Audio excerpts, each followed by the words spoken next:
So I want to move on to, now we're going to focus more on established trees and or protocols that apply to whether they're new or established plants.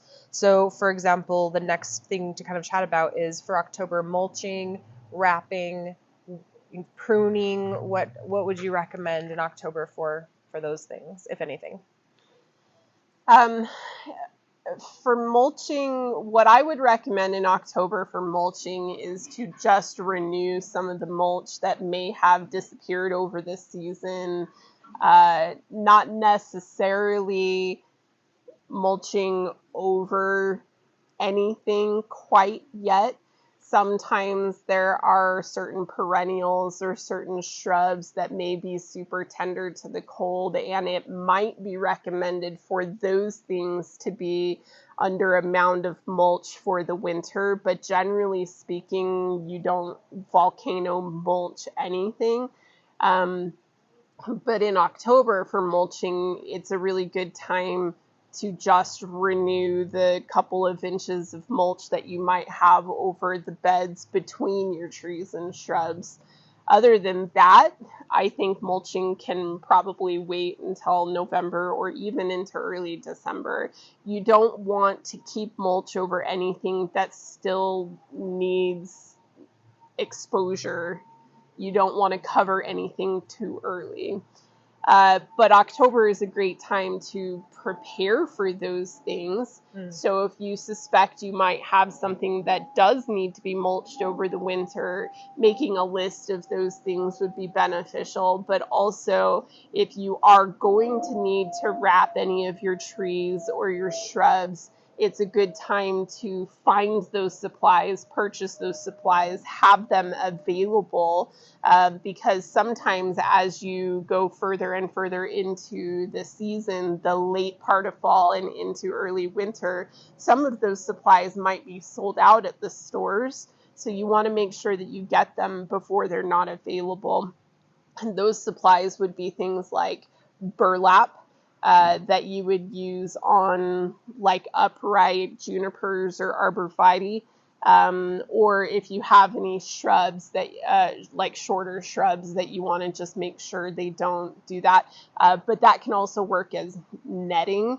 Sometimes it's kind of the equivalent of bird netting, but if you sort of settle the net in between some of the thinner branches on a shrub, it can hold those branches from falling in the winter. So sometimes netting will work just the same as burlap.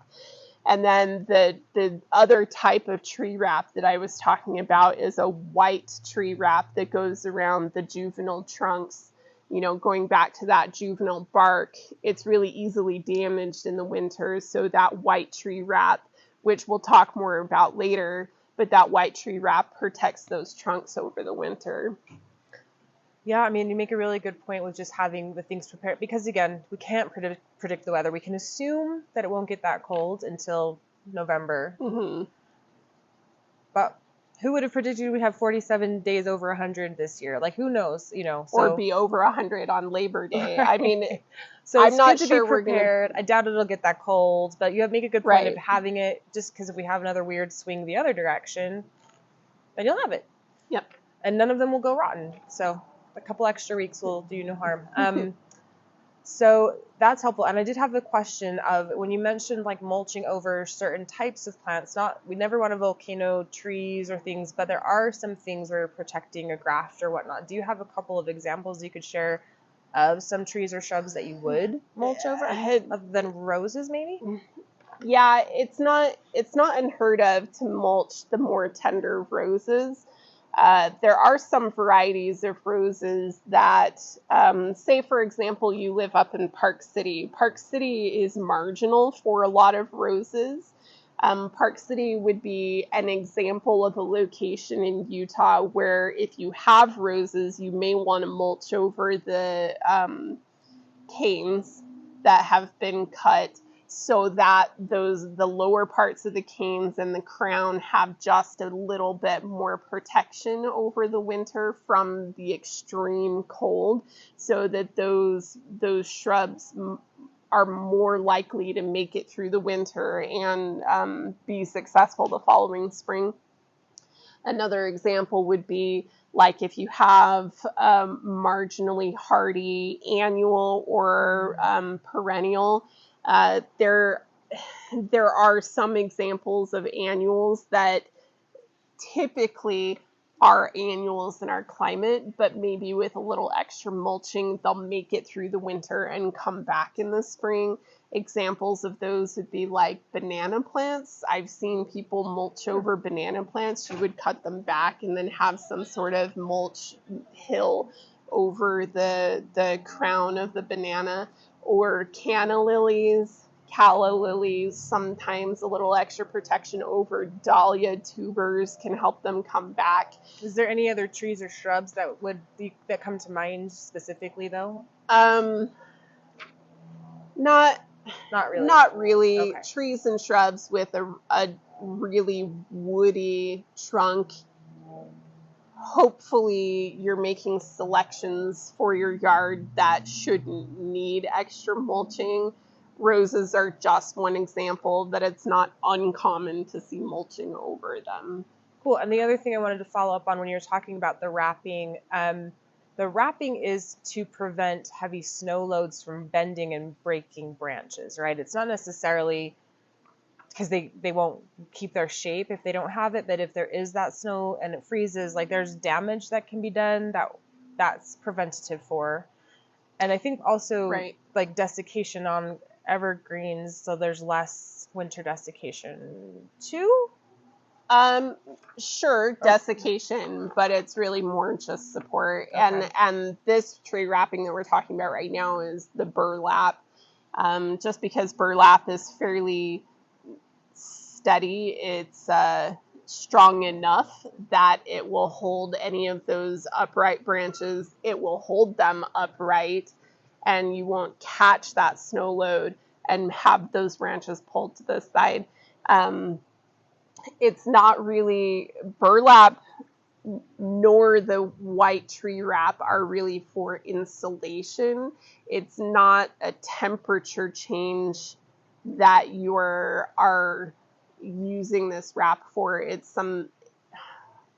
I guess I should clarify. The white tree wrap is to prevent some type of damage. It's called Southwest sun scald or winter sun scald, sunburn. There are a few different names for it, but it's usually on the southwest or west side of a tree.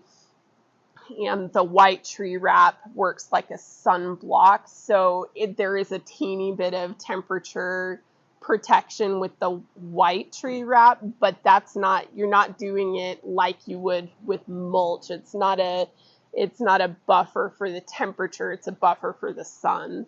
Okay. So, oopsie, there go the notes. Yeah.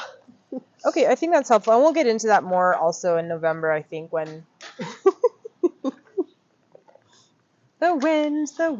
Okay, so let's go into the next topic, which I think is pruning, because there's a lot of schools of thought of when to prune, what to prune. Fall pruning, specifically in October, is there anything you would recommend pruning this time of year? I would recommend deadheading.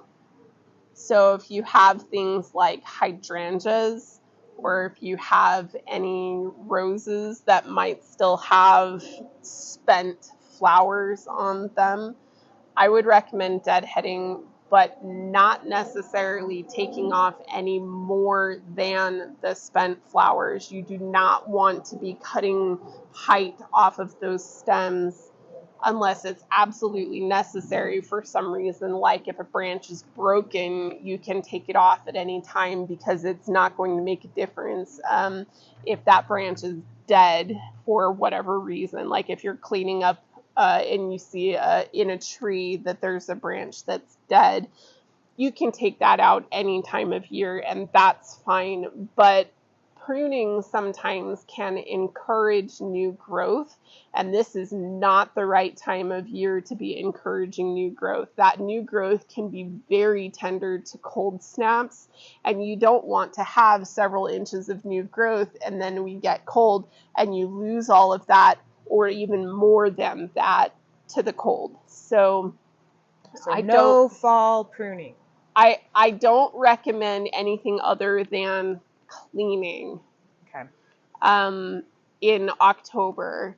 As we go later into the season and your trees truly have become dormant, you can do some fall pruning.